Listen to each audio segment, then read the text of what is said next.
কিছু মৃত্যুর আলামত আছে, এটাই প্রমাণ করে এটা ভালো মৃত্যু নয়, এরকম আলামত আছে না নাই?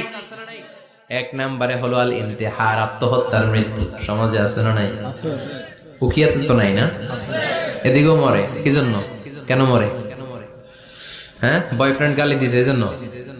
হ্যাঁ, মান কতালা নাফসাহু বিশাইইন উযযিবা বিহি ইয়াউমাল কিয়ামা। যে জিনিস দিয়ে যে যাকে মেরেছে, আত্মহত্যা করেছে, সুইসাইড করেছে, কিয়ামতের দিন ওই জিনিস দিয়ে সে তাকে মারবে, এটাই হবে তার শাস্তি। ওড়না পেঁচিয়ে যারা আত্মহত্যা করলো ওর শাস্তি ওড়না পেঁচানো।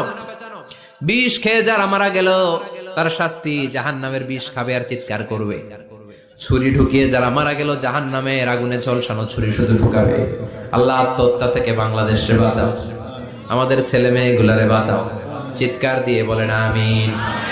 আত-তাআক্কুদ ফিল লিসান ফিলা ইলাহা ইল্লাল্লাহ। আজীবন কালেমা পড়ে নাই, আজীবন কালেমারে বাস দিয়েছে, এখন মরার সময় সবাই কয় কলমা পড়েন, কলমা পড়েন। এখন পড়তে চায় মাগার মুখ দিয়া বাইর হয় না। আছে না নাই? এরকম ডাকায় দুখিয়াতে নাই? কলমা পড়তে পারে না, আটকায় যায়, মরে গেছে। এই মৃত্যুটা কি ভালো? কথা বলে ফি হালাতি শুরব, অনেকে মদ খাইতে খাইতে মরে। আছে না নাই?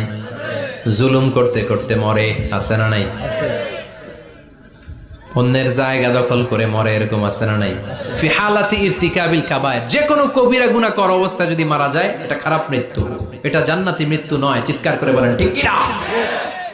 এরপর ফি সাখাতিল ওয়ালিদাইন, বিশ্বনবী বললেন কোন ছেলে যদি মারা যায় এমন অবস্থায় মা বাবা তার উপর রাগান্বিত, এটা ভালো মৃত্যু? কথা বলেন। গোটা পৃথিবীর বুকে মায়ের চেয়ে আপন কেউ আছে নাকি? এই মায়ের মনে কষ্ট দিয়ে ওই অবস্থায় যদি মারা যায়, এই মৃত্যুটা অনেক খারাপ। চিল্লায় বলেন ঠিক কিনা? এজন্য মায়ের সাথে খারাপ আচরণ করবেন নাকি? কথা বলেন। যার মা নাই সে জানে মা না থাকার কি জ্বালা, ঠিক কিনা? এজন্য মায়ের দোয়া সবচেয়ে বড় দোয়া। মা রেগে আছে, মা বদদোয়া দিয়েছে, বাবা বদদোয়া দিয়েছে, বাবা আপনার উপর অসন্তুষ্ট, ওই অবস্থায় ছেলে মরলে এটা কি ভালো মৃত্যু?